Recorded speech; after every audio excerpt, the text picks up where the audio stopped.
Well, hello there, my Foxy family, and thank you so much for joining me on my NYX Face Awards entry. For this makeup look, we are going to first get started with a cleansed and moisturized face. Perfect to start any makeup look. Then we are going to move on to primer. I'm going to be using a pore filling primer, and instead of rubbing it in, I'm going to try to dab and roll it into the skin to fill all those pesky pores. Moving on to foundation, I am going to be using a foundation that is slightly lighter than my own skin tone. I'm going to be applying this all over my face as well as on my chest, since this is going to be both a face and body look. Then with a damp sponge, I'm going to begin blending this out. Always make sure you use a damp sponge so you are depositing and blending the product as opposed to lifting and taking away the product. Before we get to concealing, I'm going to need to do a little bit of color correcting. I used a peach color corrector to use under my eyes to cover any dark circles, and then I am using a lavender corrector to hide any yellowness but also brighten the skin. Then with a damp sponge, I am just going to blend that out. Grabbing my concealer, I am now going to conceal under my eyes with a little bit of a triangle, a little on my forehead, down my nose, on my chin, and a little bit around my mouth. And then I am going to blend that out again with a damp sponge.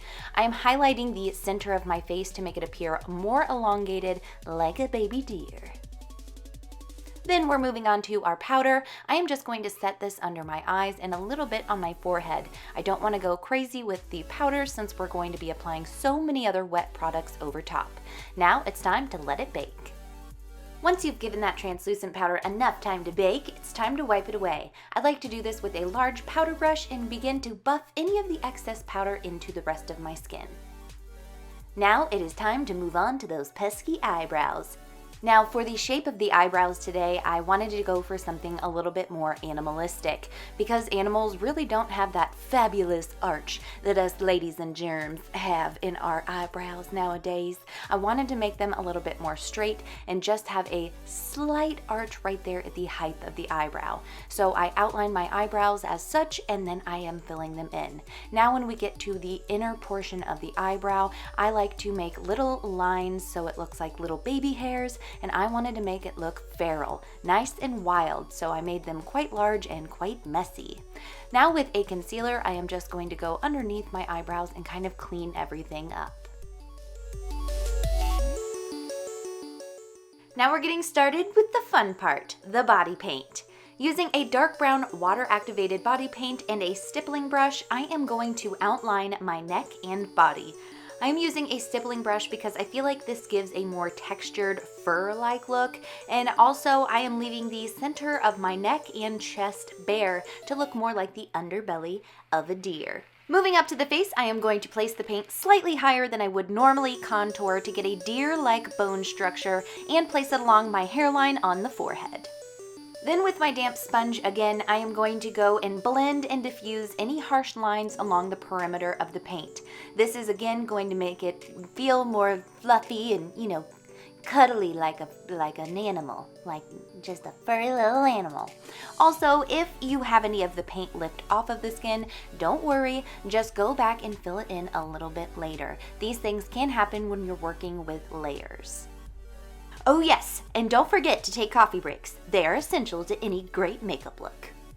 With a soft pink powder, I am further diffusing that paint perimeter, but also adding a bit of a whimsical feel to this makeup look. I am doing this both on the neck and chest as well as on the face.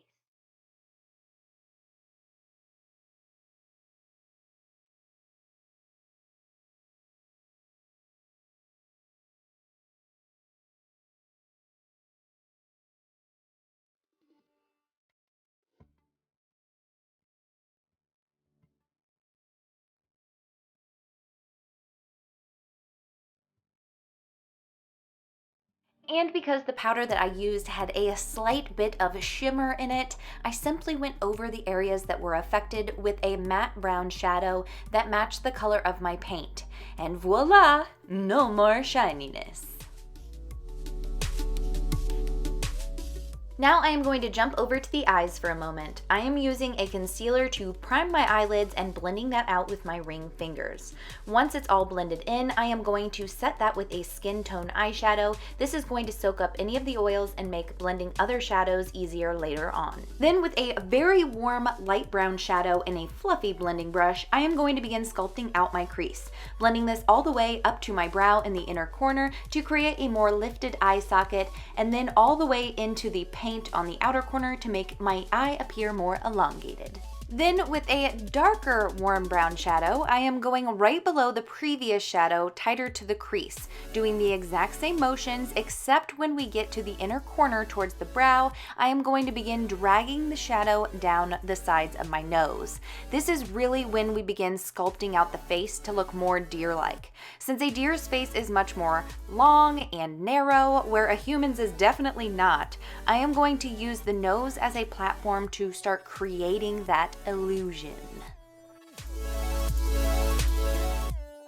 To quickly cut my crease and make my lines really nice and clean, I am going in with a concealer and a small detail brush and sculpting out a shape along my crease. Then with an off-white shadow, I am going to begin packing this on top of that concealer. With a soft pink eyeliner, I am going to begin reshaping my lower lash line.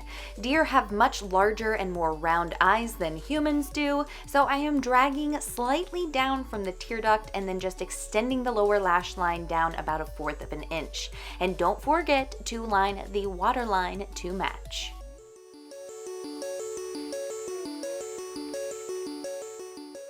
From there, I am using a black liquid eyeliner to create an extra long wing for no other reason than, well, I just wanted to be extra, okay?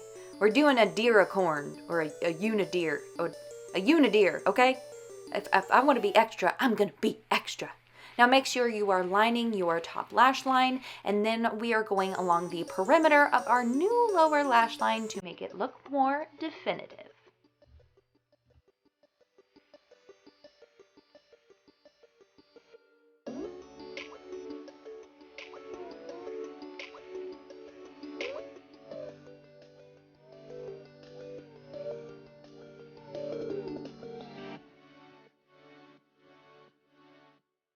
Now I am going to paint my top lashes only with a few coats of mascara, and then with a very fluffy set of false eyelashes, I'm going to pop those on over top. Now to continue to add to the illusion that we have a new lower lash line, I am just taking a few eyelashes that I cut up and I am gluing those along our new lower lash line. Mixing a dark brown shadow and a black eyeshadow together, I am going to begin adding some depth to those lines that I have created down the sides of my nose. Now with our dark brown paint, I am going to begin painting on my new deer nose. Keeping the shape of a real deer's nose in mind, this is going to be our first layer. With a very sparse bristled stippling brush and a white paint, I am going to begin painting on the signature Sika deer spots. Very lightly touching and dragging those sparse hairs of the brush is going to help again create the illusion of texture and fur-like hairs. Also, a fun little knowledge nugget in case you did not know, the Japanese Sika deer are the only deer that never lose their spots, where your average deer loses their spots after adolescence. So, you're welcome. Then with an even smaller, sparse bristled stippling brush, say that 10 times fast, I am going to add the little spots on my face as well and a few of the smaller spots down onto my chest. Then with that larger stippling brush again, I am going to make little tiny brush strokes, creating the illusion of a small tuft of hair in the middle of the chest, just to add a little extra detail. I'm going first in with white, then in with brown, and then in with white again.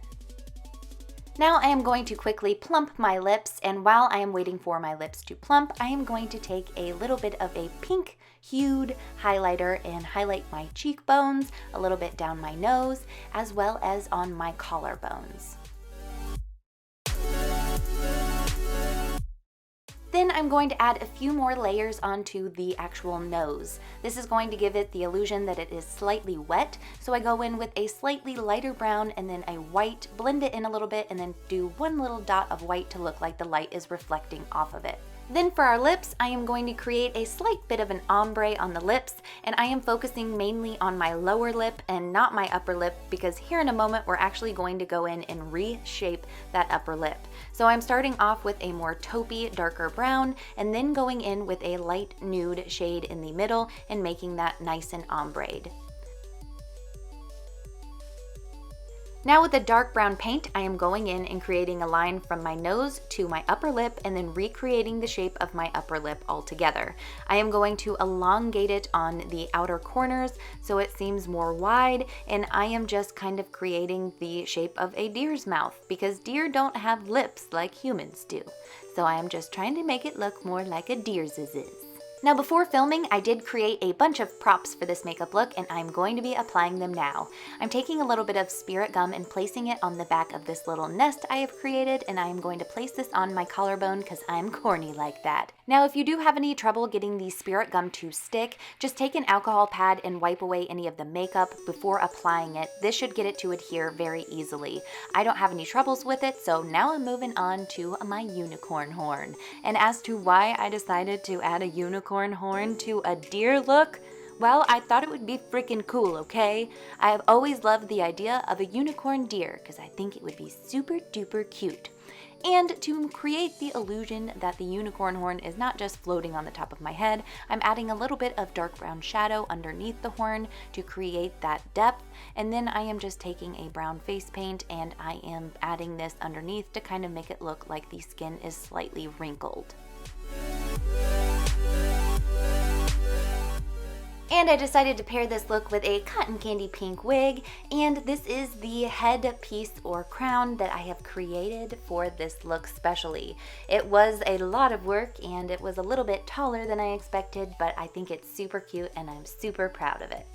Now to add a little last minute detail, I am going to go ahead and paint my hand.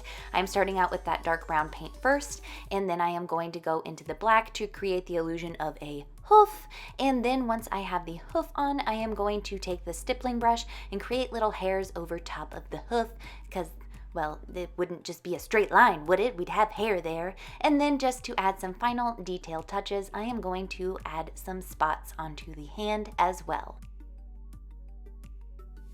And that, my Foxy family, is how I created this magical, mythical Sika UniDeer makeup look for my NYX Face Awards 2017 entry. I really hope that you guys enjoyed this, and don't forget to wish me good luck. If you did like it, don't forget to slap me a thumbs up. It helps me out greatly. And if you're not already, subscribe to my channel so you can see more videos like this from me. I love you guys so stinking much. You have no freaking idea, and I cannot wait to see you in my very next video. Oh, there's nothing left for me to do except say, well, okay, bye.